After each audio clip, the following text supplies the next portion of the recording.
Nightwing 110, legacy number 297, as confirmed in the solicits today. Tom Taylor writing with Sam Basri on the art. So, because it's the tie-in to the event, they actually give the whole page count to just one story. There's no backup in this one, but it does have the extra pages still. It's just all the main book. Yep. So this is basically the backup. Last time Damien turned into a cat, and this issue is Dick and John teaming up to go find Damien, because despite everything else going on, they care about getting their brother and saving him. We get a little bit of a tease as well as this Ava Apex and how she became what she is now in the present day story. I do like that they show she's essentially Dark Beast Boy, right? She has very similar origins, that she had that disease that they ended up curing in him, and that's why he's green and able to turn into different creatures. Instead, she's dying in Arkham Tower until a spore tries to take her, and she just grabs it, or stabs it, I should say, and starts eating it. She gets Beast Boy powers. Kind of. She's able to control animals, so they're kind of different, but control, and we find out that she can shapeshift too. But it seems like hers are more tied to whereas Gar can tap into the morphogenic field like Animal Man. It seems her transformations are a little bit more contained to her backstory. Yeah. So it seems the implication I got. And maybe this just leans into maybe she already had a meta ability before, is that all the tattoos she has of all these different animals that she's hunted, I got the implication she's eaten all of them, and maybe the reason why she can transform into all those is because she's eaten them all, and that's why. And that's what I was getting about into her backstory, and that's a little bit a bit of a contain, but yeah, her skewering that thing, I feel. Knowing that each of these are a piece of Gar, every time I see one of them drop, I get a little bit more sad. You know? So I thought that opening with her backstory was pretty interesting. Yeah. Obviously, Dick and John have got some heartwarming moments because they care about looking for Damien. They go to the Iceberg Lounge, deal with getting info from the Cobblepot siblings. Them telling their guys to stop John, and there's like 4 of them on him. And he just keeps walking was such a funny visual. Yeah, because they're all just sort of hugging him and grabbing his leg and trying to. Oh wait, there's more than 4. It looks like there's 1, 2, 3, 4, 5, maybe 6. You can't just walk in here. He literally just did. But yeah, great stuff in there. Oh no, yeah, it's just 5. I was going to say I think it's 6 because I can see an arm, but that's actually John's arm. I could see, not one of them. That's what got me too. Yeah. So it turns out that some of the lesser reputable people in Gotham are running an animal fight club for gambling. And I actually loved where this was taking place. It's an old ice hockey rink that fell underground during the Cataclysm. I love a reference to No Man's Land and that era. That's a good stuff.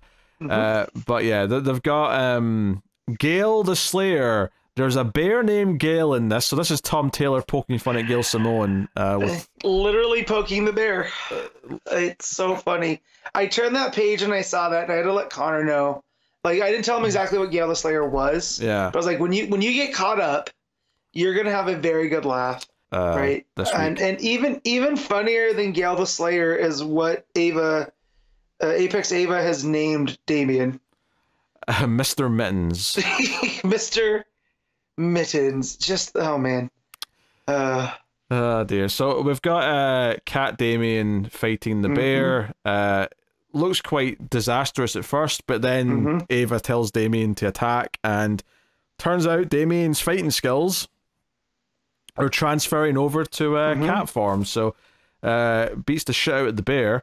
And just before he goes to kill the bear, that's when John and Dick step in and stop him, because obviously they can't let him kill someone. That'd be problematic. So yeah, there you go. Also, I like this where they go to stop him, right? And it's Dick has the Eskrima stick underneath, and then John has his hand. So they're both, because of the relationship between both of these guys with Damien, it's very telling. Like the art really nails that. And then the spore, which we've talked about, like the supers have to be careful because the spores will consider them the biggest threat and jump to them. So as they're going out, the spore leaves Gale the Slayer to jump into John. And Dick zaps it with his stick. But then there's a bunch of spores coming after them as they're flying away, so they have to get away quickly. John Heat Vision is the one that's inside Damien as it comes for him. And then basically the end of the issue is them going back and dealing with this illegal ice hockey rink with the gambling. John picks it up out of the ground, does some fighting stuff as Ava sets some wolves on Dick and Damien. So there's some fun stuff there. I think the fighting's where I really, really miss Redondo in this particular issue, because it just feels like a really generic comic book fighting.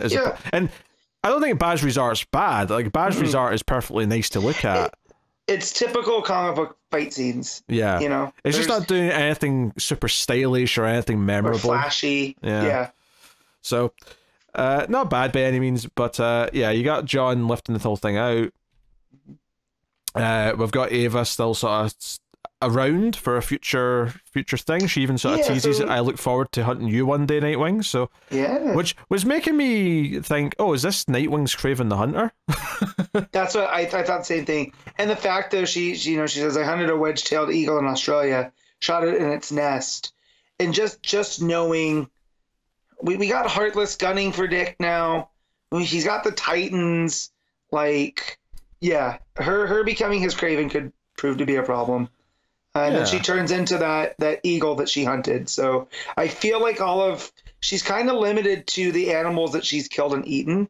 That might just be a mental block thing for her. It might just be how her powers work, which I do think makes her stand out from Beast Boy, right? Yeah, it's a more limited set of rules. But I actually almost like that, because if there's only like 5 or 6 things she can turn into, it's like, okay, but she can turn into one type of bird to fly. She can turn into one type of strong animal, one type of fast animal. Well, and if she wants to turn into, let's say, a shark or whatever, right? She has to go kill and eat that shark. So it really makes her have to level up. Which she could theoretically do. Assuming she's not already done a shark, of course. I get that was just an example, but... Of course. But yeah. Yeah, so...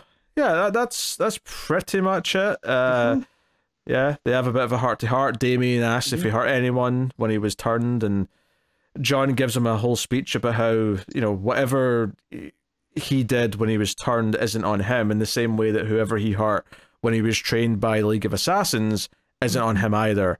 It's just on him to kind of like make up for it and break out of it. So it's a nice little speech at the end. It kind of taps into Damien's whole backstory. But yeah, that's the book. It's Nightwing. It's a fun issue. It's a solid tie-in to an event. It's never going to be as good, I think, as just a good issue of the run. But as a tie-in to Beast World, it's pretty solid, and I had a reasonable fun time reading it.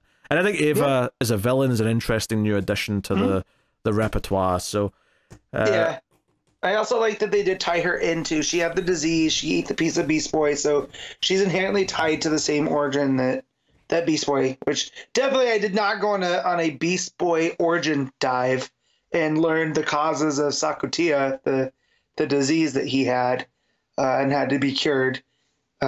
So definitely didn't do that. But yeah, her Ava as a character, I think, is a nice addition to that Titans villains quiver, because she kind of balances out Gar that way.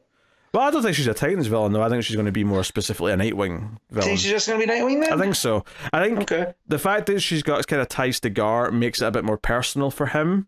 And maybe it also gives him an idea how to fight her, because he knows Gar's weaknesses and he knows him well. But I think, like I say, her being more like his Kraven the Hunter is an interesting way to take it. So, yeah. So it's all a tie-in issue. What are we giving Nightwing? I'm going to 7.5. Yeah, I think that's fair. I think ultimately it still feels like a tie-in issue, but it's a good tie-in issue.